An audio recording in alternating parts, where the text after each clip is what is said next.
ഇന്ന് ഒത്തിരി സ്ത്രീകൾ പറയുന്ന ഒരു ബുദ്ധിമുട്ടാണ് പീരീഡ്സ് കറക്റ്റ് ആവുന്നില്ല, അല്ലെങ്കിൽ കറക്റ്റായിട്ട് ഒരു ഫ്ലോ കിട്ടുന്നില്ല. ആ ഒരു 28 ഡേയ്സ് സൈക്കിൾ അല്ല, അവർക്ക് പിന്നെയും ആ ഒരു സൈക്കിള് മുന്നോട്ട് പോയി പോകുന്നു.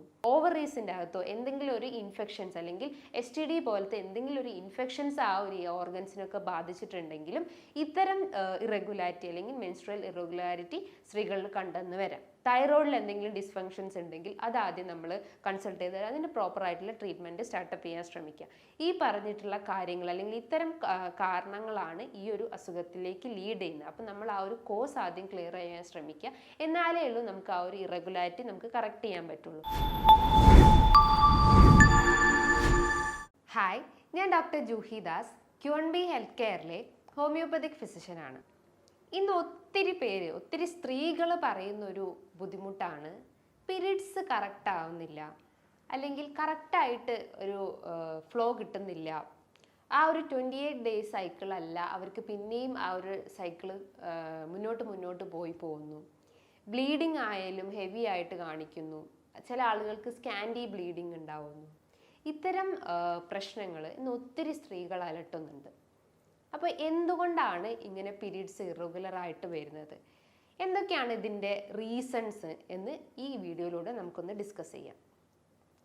നമുക്കറിയാം, നോർമൽ മെൻസ്ട്രൽ സൈക്കിൾ എന്ന് പറയുമ്പം 28 ഡേയ്സ് സൈക്കിളാണ്. അതിൽ ആദ്യത്തെ 14 ദിവസം എന്ന് പറയുമ്പം അതായത് ഓവറിയിൽ നിന്ന് ഓവം റിലീസ് ചെയ്യുന്നു, അല്ലെങ്കിൽ അണ്ടം റിലീസ് ചെയ്തിട്ട് വിത്തിൻ 14 ഡേയ്സിൻ്റെ ഉള്ളിൽ തന്നെ ആദ്യത്തെ ആ ഒരു 14 ദിവസത്തിൻ്റെ ഉള്ളിൽ നിന്ന് ആ ഒരു യൂട്രസിലേക്ക് അത് സ്പ്രെഡ് ചെയ്ത് പോകുന്നു, യൂട്രസിലേക്ക് എത്തുന്നു ആദ്യത്തെ 14 ദിവസത്തിൻ്റെ ഉള്ളിൽ. പിന്നത്തെ 14 ദിവസമാണ് അതായത് ഫസ്റ്റ് 14 ഡേയ്സിൻ്റെ ആണ് ഓവുലേഷൻ പീരീഡ് എന്ന് പറയുന്നത്. നെക്സ്റ്റ് 14 ഡേയ്സിലാണ് അത് ഷെഡ് ചെയ്ത് പോകുന്നത്, അതായത് എൻഡോമെട്രിയൽ തിക്കനിങ്ങിൻ്റെ ആ ഒരു ഭാഗം ഷെഡ് ചെയ്ത് അതോടൊപ്പം തന്നെ ഈ ഒരു ഓവവും അതിനോടൊപ്പം റിലീസ് ചെയ്ത് പോകുന്നു. ആ ഒരു നെക്സ്റ്റ് 14 ഡേയ്സിനുള്ളിലാണ് നമുക്കൊരു മെൻസ്ട്രേഷൻ സൈക്കിൾ കംപ്ലീറ്റ് ആവുന്നത്. ഇതാണൊരു നോർമൽ സൈക്കിൾ എന്ന് പറയുന്നത്. പക്ഷേ ചില സ്ത്രീകൾ പറയും 28 ദിവസമല്ല, ചിലർക്ക് 30 ദിവസവും അതിൽ കൂടുതൽ 35 ദിവസവും ഒക്കെ ആവുന്നുണ്ട്. അപ്പോൾ നമ്മൾ ശ്രദ്ധിക്കേണ്ട കാര്യങ്ങൾ എന്ന് പറയുമ്പോൾ ഒരു 3 മാസത്തിൽ കൂടുതൽ നമുക്ക് പീരീഡ്സ് ഇറഗുലർ ആവുകയാണെങ്കിൽ, അല്ലെങ്കിൽ 3 മാസം അടുപ്പിച്ച് നിങ്ങൾക്ക് പീരീഡ്സിന് എന്തെങ്കിലും ഇറഗുലാരിറ്റി ഉണ്ടെങ്കിൽ നിങ്ങൾ ആദ്യം തന്നെ വയറിൻ്റെ ഒരു സ്കാനിങ് എടുക്കണം. അപ്പം നമുക്ക് മനസ്സിലാവും എന്തെങ്കിലും ഒരു എക്സ്ട്രാ പ്രശ്നങ്ങൾ, അല്ലെങ്കിൽ എന്തെങ്കിലും ഗ്രോത്തോ അല്ലെങ്കിൽ എന്തെങ്കിലും സിസ്റ്റിൻ്റെ പ്രശ്നങ്ങളാണെന്ന് നമുക്ക് ഈ ഒരു സ്കാനിങ്ങിലൂടെ മനസ്സിലാക്കാൻ പറ്റുന്നതാണ്.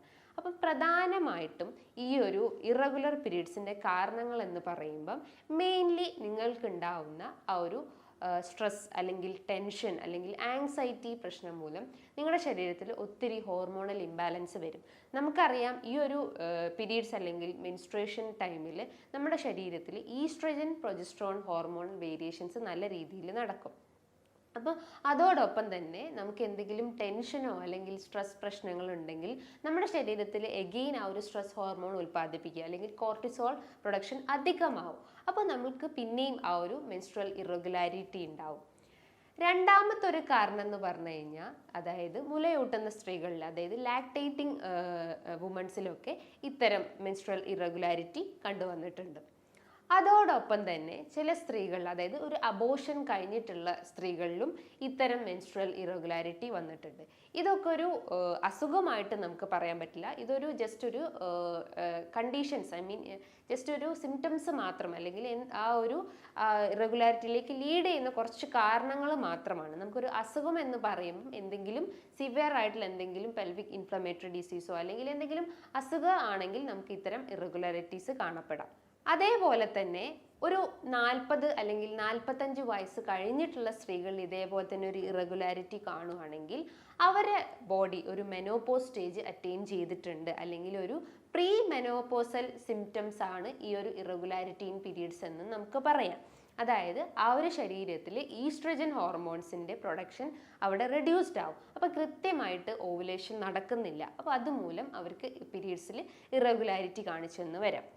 അതേപോലെ തന്നെ നിങ്ങൾ എന്തെങ്കിലും ബർത്ത് കൺട്രോൾ പിൽസ് അല്ലെങ്കിൽ ഓറൽ കോൺട്രാസെപ്റ്റീവ് പിൽസോ അല്ലെങ്കിൽ എന്തെങ്കിലും ഇത്തരം പിൽസൊക്കെ നമ്മൾ യൂസ് ചെയ്യുകയാണെങ്കിലും അതിൻ്റെ ഒരു ആഫ്റ്റർ എഫക്റ്റ് ആയിട്ടും ഇത്തരം പീരീഡ്സിൽ ഇറഗുലാരിറ്റി കണ്ടെന്ന് വരാം. അതേപോലെ തന്നെ നിങ്ങൾ കൂടുതലായിട്ടും വർക്കൗട്ട് നമ്മളെ ബോഡിക്ക് എഗെയിൻ ആ ഒരു വർക്കൗട്ട് കൊടുക്കുകയാണെങ്കിലും അതിൻ്റെ ഒരു ആഫ്റ്റർ എഫക്റ്റ് ആയിട്ടും നമുക്ക് ഇത്തരം പീരീഡ്സിൽ ഇറഗുലാരിറ്റി എന്ന് വരാം. ഇനിയിപ്പോൾ ഞാൻ പറഞ്ഞു എന്തെങ്കിലും ഒരു അസുഖം മൂലമായിരിക്കാം നമുക്ക് ഇറഗുലാരിറ്റി എന്ന് പറയാം. അതിൽ ആദ്യത്തേതാണ് നമുക്ക് PCOD, അതായത് പോളിസിസ്റ്റിക് ഓവേറിയൻ സിൻഡ്രോം അല്ലെങ്കിൽ ഡിസീസ് എന്ന് പറയുന്നത്. അതായത് ഓവറീൻ്റെ അകത്ത് ചെറിയ വെള്ളക്കുമിളകൾ രൂപപ്പെടുന്നത്. അതുമൂലം കൃത്യമായിട്ട് ഓവുലേഷൻ നടക്കുന്നില്ല. ഓവുലേഷൻ നടന്നാലും ഒരു ഇമ്മച്വർ എഗ് ആയിരിക്കും നമ്മളെ ബോഡിയിൽ നിന്ന് റിലീസ് ചെയ്യുന്നത്. അപ്പോൾ അതുമൂലം അത്തരം ഇറഗുലാരിറ്റീസ് അല്ലെങ്കിൽ അത്തരം കണ്ടീഷൻസ് നമ്മൾ അഫക്റ്റ് ചെയ്തിട്ടുണ്ടെങ്കിലും നമുക്ക് മെൻസ്ട്രൽ ഇറഗുലാരിറ്റീസ് വരാം. അതേപോലെ തന്നെ മറ്റൊരു പ്രധാനപ്പെട്ട ഒരു കണ്ടീഷൻസ് എന്ന് പറയുന്നത് പെൽവിക് ഇൻഫ്ലമേറ്ററി ഡിസീസ്. അതായത് യൂട്രസിലോ അല്ലെങ്കിൽ നമ്മൾ ഫെലോപ്പിയൻ ട്യൂബിലോ ഓവറീസിൻ്റെ അകത്തോ എന്തെങ്കിലും ഒരു ഇൻഫെക്ഷൻസ് അല്ലെങ്കിൽ STD പോലത്തെ എന്തെങ്കിലും ഒരു ഇൻഫെക്ഷൻസ് ആ ഒരു ഓർഗൻസിനൊക്കെ ബാധിച്ചിട്ടുണ്ടെങ്കിലും ഇത്തരം ഇറഗുലാരിറ്റി അല്ലെങ്കിൽ മെൻസ്ട്രൽ ഇറഗുലാരിറ്റി സ്ത്രീകളിൽ കണ്ടെന്ന് വരാം.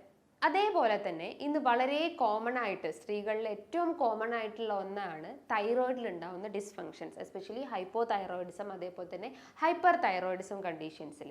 അപ്പോൾ ഈ ഒരു അസുഖം നിങ്ങളെ ബാധിച്ചിട്ടുണ്ടെങ്കിലും അതിൻ്റെ ഒരു കോംപ്ലിക്കേഷൻസ് ആയിട്ടും നമുക്ക് ഇത്തരം മെൻസ്ട്രൽ ഇറഗുലാരിറ്റി കണ്ടെന്ന് വരാം.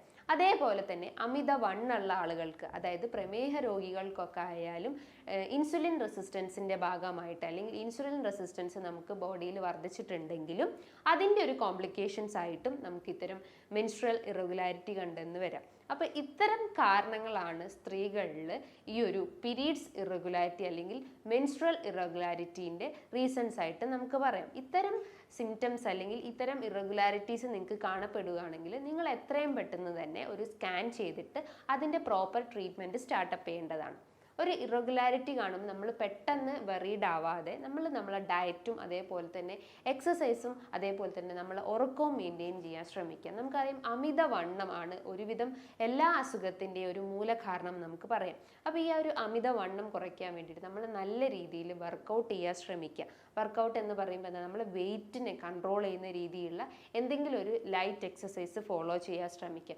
ഡയറ്റിലായാലും ഒരു മിതമായ രീതിയിലുള്ള ഡയറ്റ്, അതായത് കലോറീൻ്റെ അളവ് കഴിവതും കുറയ്ക്കുക, പ്രോട്ടീൻസ് അടങ്ങിയിട്ടുള്ള ഭക്ഷണങ്ങൾ എടുക്കാൻ ശ്രമിക്കുക, ഫൈബർ അടങ്ങിയിട്ടുള്ള ഭക്ഷണങ്ങളൊക്കെ എടുക്കാൻ ശ്രമിക്കുക. അതേപോലെ നല്ല രീതിയിൽ ഫ്രൂട്ട്സും വെജിറ്റബിൾസും കഴിക്കാൻ ശ്രമിക്കുക. നമുക്കറിയാം അവക്കാഡോ എന്ന് പറയുന്നത് സ്ത്രീകളിൽ ആ ഒരു റീപ്രൊഡക്റ്റീവ് ഹെൽത്ത് മെയിൻറ്റെയിൻ ചെയ്യാൻ സഹായിക്കുന്ന ഏറ്റവും ബെസ്റ്റ് ഫ്രൂട്ടാണ്.